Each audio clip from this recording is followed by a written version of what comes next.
না না ভাইয়া, আর কিছুর প্রয়োজন নেই, এই দুধের প্যাকেটটা হলেই চলবে। ওমা, দুধটা কোথায় গেল? আরে ভাবি, আপনি তো ভালো প্যাকেটটাই নিলেন। কেউ হয়তো দুষ্টামি করেছে, নাহলে তো তুমি তো দেখেছো। আচ্ছা ভাবি, এসব বাদ দেন, চলেন আমরা অন্য কোথাও যাই। ঠিক আছে চলো। ম্যাডাম, এই জুসটি খাবেন না?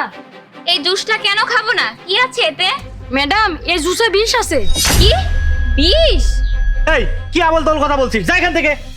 দেখো বাবু, এইখানে মজা করো না, তুমি যেই কাজের জন্য এসেছিলে সেই কাজে যাও। না ম্যাডাম, আমি সত্যি করে বলছি এই জুসে বিষ আছে। তোকে তো আমি। এই, আপনি এই বাচ্চাটাকে মারলেন কেন? স্যার দেখেন না, সেই কখন থেকে আপনাকে আমরা খুঁজে যাচ্ছি, এই বাচ্চা সে আমাদের সামনে এসে আবল তল বলেই যাচ্ছে। আচ্ছা বাবু, কি হয়েছে আমাকে সত্যি করে বলো তো। স্যার, এই আন্টিটা কিছুক্ষণ আগে একটা দুধের প্যাকেট কিনেছিল। দুধের ভিতরে ইনজেকশন দিয়ে কিছু একটা মেশায়, এজন্য আমি প্যাকেট কেটে সব দুধ নষ্ট করে দিই। তারপর আমি ইনাদের পিছন পিছন অন্য দোকানে চলে আসি। সেখানে গিয়ে দেখি এই আঙ্কেলটা কাকে যেন ফোনে বলছে যে জুসের মধ্যেও বিষ মিশিয়েছে। তারপর আপনার কাছে দৌড়ে গিয়ে আমি আপনাকে ডেকে আনি। স্যার, আমি সত্যি বলছি, এই আঙ্কেলটা জুসের মধ্যে বিষ মিশিয়েছে। আর আমার কথা যদি বিশ্বাস না হয় তাহলে আঙ্কেলকে বলুন এই জুস খেয়ে দেখাতে। হ্যাঁ, আপনি এই জুসটা খান, যদি এতে বিষ না থাকে। খেয়ে দেখান। স্যার আমি এখন ডায়েটে আছি, আমি এখন কিছু খেতে পারবো না।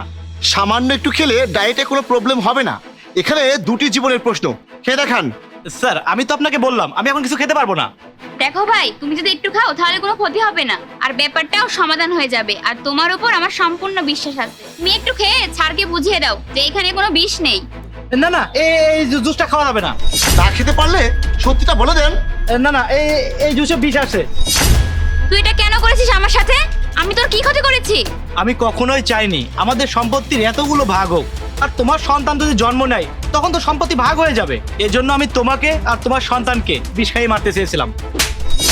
আমি তোমাকে নিজের ভাইয়ের মতন দেখেছিলাম। তুমি যখন যেটা আবদার করেছো আমি তখন সেটা দিয়েছি। তুমি আমাকে মেরে ফেললেও আমি এতটা কষ্ট পেতাম না। তুমি আমার অনাগত সন্তানটাকেও মেরে ফেলতে চেয়েছিলে, এর জন্য তোমাকে শাস্তি পেতেই হবে। প্লিজ ভাবি, আমি ভুল করে ফেলেছি, আমাকে মাফ করে দাও। আমি আর কোনো সম্পত্তির ভাগ চাই না। না, তুমি যা করেছো তার জন্য তোমার শাস্তি পাওয়া প্রয়োজন। প্লিজ স্যার, ওকে আমার চোখের সামনে থেকে নিয়ে যান। হ্যাঁ, আমি ওনাকে থানায় নিয়ে যাচ্ছি। আরে আপনি, আপনার কি লজ্জা লাগে না? আপনি আপনার ভাইয়ের স্ত্রী এবং তার গর্ভের সন্তানকে এভাবে মেরে ফেলতে চাচ্ছিলেন? আপনি তো খুনি। আর আপনি এই বাচ্চাটাকে ধন্যবাদ দিন। এই বাচ্চার জন্যই আজকে আপনি এবং আপনার বাচ্চাটা প্রাণে বেঁচে গেলেন। চলুন থানায়, বাকি কথা থানায় গিয়ে হবে। চলুন বলছি, চলুন। তোমাকে অনেক ধন্যবাদ বাবু, তোমার জন্য আজকে আমরা প্রাণে বেঁচে গেলাম।